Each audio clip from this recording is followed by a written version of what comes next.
আবহাওয়া দপ্তরের ঘোষণা মতোই দক্ষিণবঙ্গের বিভিন্ন জেলায় শুরু হলো বৃষ্টিপাত। সকাল থেকে গতকাল থেকে একাধিক জেলায় বৃষ্টিপাত এবং শিলাবৃষ্টির জেরে জনজীবনে প্রভাব পড়তে শুরু করে। কৃষকরাও বেশ কিছুটা চিন্তার মধ্যে পড়েন। আর আজ সকাল থেকে বাঁকুড়া সহ দক্ষিণবঙ্গের একাধিক জেলায় দফায় দফায় বৃষ্টিপাত, মাঝে মধ্যে শিলাবৃষ্টিতে চিন্তা বাড়িয়েছে চাষিদের।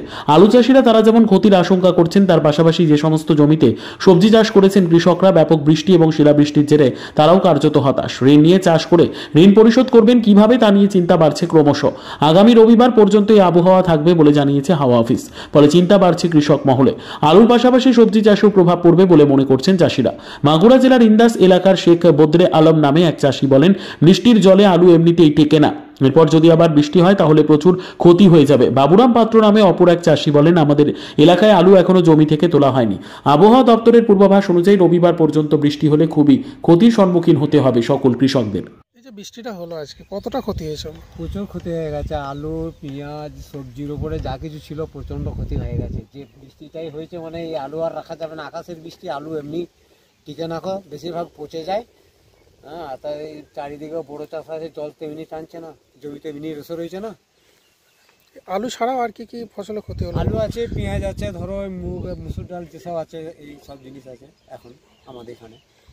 আরও তো অনেকে সর্ষে চাষ করেছিল, কেউ কেউ। হ্যাঁ, সর্ষে টর্ষে তো প্রায় কাটা হয়েই এসছে। কিছু কিছু হয়তো দু চারটে চাষির আছে। আরও যারা সবজি চাষ করেছিল, টমেটো থেকে শুরু করে বা টমেটো আমাদের এখানে খুব একটা পরিমাণে বেশি হয় না, তবে অল্প পরিমাণে হয়। সেগুলো তো সব নষ্টই হবে। বৃষ্টিতে কি আলুর জমিতে জল জমে? প্রচুর, হ্যাঁ প্রচুর জল। তো দেখো না, মানে যখন থেকে বৃষ্টি নেমেছে ভিজে ভিজে সব কাটা হয়েছে, দিয়ে মারা হচ্ছে, মানে জলটাকে নিকাশ করা হচ্ছে। তাহলে আলু কি কতদিন পর তোলা হতে পারে, বা এখন কি বাত হলেই তুলতে হবে, তাহলে তো সব পচে যাবে। আলুর দাম কেমন এখন? আলুর দাম কোথায়, জলের দাম এখন। তাহলে এই যে বৃষ্টিতে ভিজে গেল, তারপরে কি আর সেরকম দাম পাওয়া যাবে বলে মনে হচ্ছে? না না, আলুর আবার দাম পাওয়া যায় নাকি? ব্যাপক হারে আলু চাষ হয়েছে, আলুর দাম পাওয়া যাবে না। আপনার নাম? হ্যাঁ, নাম শেখ বদরে আলম। দেখেন, আলু তো আমাদের এখনও ওঠেনি জমি থেকে। আলু প্রায় ওঠার মুখে, ধরুন এখনও নাই নাই করে ফাল্গুন মাসের প্রায় শেষের দিক পর্যন্ত সময় লাগবে আমাদের আলু তুলতে। অতএব এই অকাল বৃষ্টির জন্য আমাদের চাষিদের মাথায় হাত পড়ে গেছে। দেখুন, আলিপুর আবহাওয়া দপ্তর আপনার রবিবার পর্যন্ত বৃষ্টির পূর্বাভাস দিয়েছে।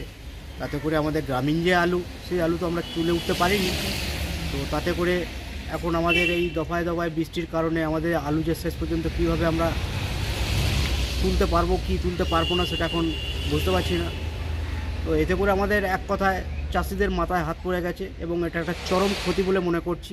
শুধু এটা নয়, ধরুন আমাদের সর্ষে চাষও ধরুন আমরা হয়তো লাস্ট সেচ দিয়েছি 2-4 দিনের মধ্যেই, তারপরে এই বৃষ্টিটা পেলো, মানে এই সর্ষেরও এক প্রকার প্রচুর পরিমাণে ক্ষতি।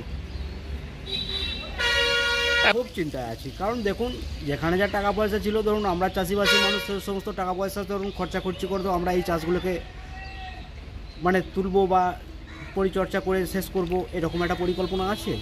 তো ধরুন যদি এরকম দফায় দফায় বৃষ্টির জেরে আমরা পড়ি, তাহলে তো আমাদের একটা চরম ক্ষতি বা সর্বনাশ তো 100 বারে। এখন সরকারের কাছ থেকে বলতে, দেখুন সরকারের কিছু কেমন সময় তো ধরুন আমরা লোন নিই, তো কিছু কেমন সময় চাষবাসগুলো করি। আশা ছিল এই আলু তুলে বলুন, সর্ষে তুলে বলুন, এগুলো কত কেনা বেচা করার পরে হয়তো সরকারের ঋণ পরিশোধ করে অবশিষ্ট যেটা হয়তো আমাদের থাকতো, সেটা নিয়ে হয়তো আমরা অন্যান্য কিছু পরিকল্পনা বা অন্যান্য চিন্তাভাবনা করতাম। কিন্তু সরকারের কাছে দফায় দফায় ঋণের কথা ভাবতে গেলে তো আমাদের ঋণের পাল্লাটা ভারী হয়ে যাবে না। তাহলে আমরা সরকারের কাছে আমরা ঋণমুক্ত হব কখন? তাহলে ঋণমুক্ত করবো কীভাবে? আপনার নাম? আমার নাম বাবুরাম পাত্র।